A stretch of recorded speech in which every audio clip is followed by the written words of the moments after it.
मुझे एक बात बताएं, ये जो ग्रह हैं हमारे सूर्य, चंद्रमा, राहु, केतु जी, ये हमसे क्यों रूठ जाते हैं बार बार? ये ग्रह किसके कारण प्राप्त हुए? नहीं पता, आप बताओ।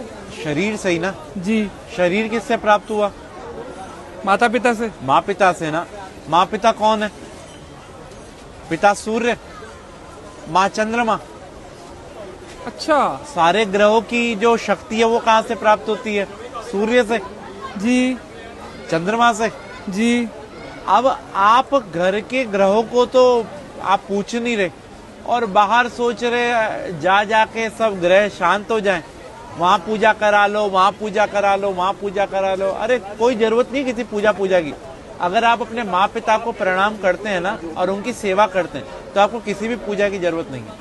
मतलब जो बाहर दान पुण्य करता है, किसी गरीब को, किसी नीडी को खिला रहा है, और घर में माता पिता को नहीं पूछ रहा, तो कोई फायदा नहीं दान पुण्य का भी। क्या फायदा ये तो बताओ। और मंदिर गुरुद्वारे जाने का भी कोई फायदा कोई फायदा नहीं। भाई सबसे पहले भगवान कौन है? माता पिता।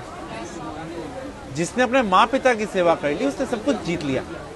अगर वो अपने माँ पिता की सेवा नहीं कर सकते तो उनका कोई भी दान व्यर्थ है। आज जो गणेश जी अग्रसर हैं, सबसे पहले उन्हीं की पूजा होती है। क्यों?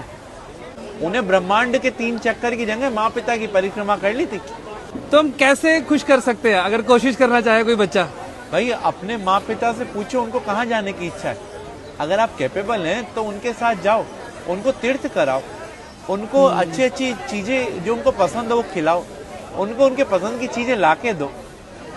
पिता तो फिर भी एक बार वो कह देगा बेटा ये नहीं, ये ला दे, ये नहीं। माँ को कुछ नहीं चाहिए, माँ को तो ही चाहिए उसका बेटा उसकी सुन ले। हाँ। तो हम लोग अगर अपने माँ पिता के साथ समय बिताएंगे ना तो उनका अनुभव, और अनुभव से बड़ा कोई भी टीचर नहीं होता। और आज के टाइम में यही विपरीत हो रहे हैं सब। सास ससुर को और बहू को प्यार करते हैं, बेचारी माँ जिसने जन्म दिया उसे जयराम जी की कर देते हैं। जिसके कारण सास ससुर और बीवी मिली है, सब मिले, उसको हम भूल रहे हैं। उसको हम भूल रहे हैं। तो यही हमारे असली कर्म है, बस बाकी सब ढोंग है। हमारा तो कर्म ही सिर्फ अपने माँ पिता की सेवा है, अपने माँ पिता और गुरु। प्रातः काल उठकर रघुराई, माँ पितु गुरु चरण नवाई। भगवान राम भी सुबह उठते ही सबसे पहला काम यही करते थे। माँ पिता की ही सेवा हर एक मनुष्य ने करी और वो भगवान बना। अरे वाह। और फिर उसको कोई ना तो ग्रह तंग करेंगे और ना ही कोई पितृदोष होगा, और उसके पूर्वज भी खुश, सब कुछ खुश। तो राहु केतु फिर तभी आकर परेशान करते हैं। भाई राहु केतु कौन है? बुध, चंद्रमा, सूर्य, शुक्र कौन है? शनि कौन है? हमारे पास रहने वाला एक व्यक्ति राहु है, एक केतु है, एक चंद्रमा, एक सूर्य, एक शनि है। तो हम इन सबको, भाई सबको तो नहीं मना सकते ना, लेकिन जो इनकी एनर्जी का केंद्र है उसको मना लो ना।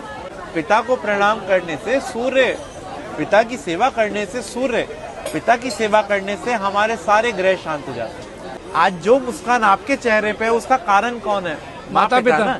तो वही मुस्कान अगर उनके चेहरे पे आ रही है तो, और कारण आप हो, तो वाह, आपकी वाणी सौम्य होगी तो आपका बुध अच्छा है। आप अगर तेजवान है तो आपका सूर्य अच्छा है। आप अगर सौम्य है तो आपका चंद्रमा अच्छा है। आपकी पत्नी अच्छी मिल गई तो आपका शुक्र अच्छा है। अगर 5-7 गर्लफ्रेंड मिल गई तो और अच्छा है, शादी से पहले बाद में नहीं, फिर बुरा है। क्या बात है पंडित जी, आप जिस प्यार से और जिस इतनी आसानी के साथ समझा देते हैं ना, मतलब जो आज के भटके हुए समाज में आप जिस सही डायरेक्शन में डाल रहे हैं ना, मन खुश हो जाता है यहाँ पर आके।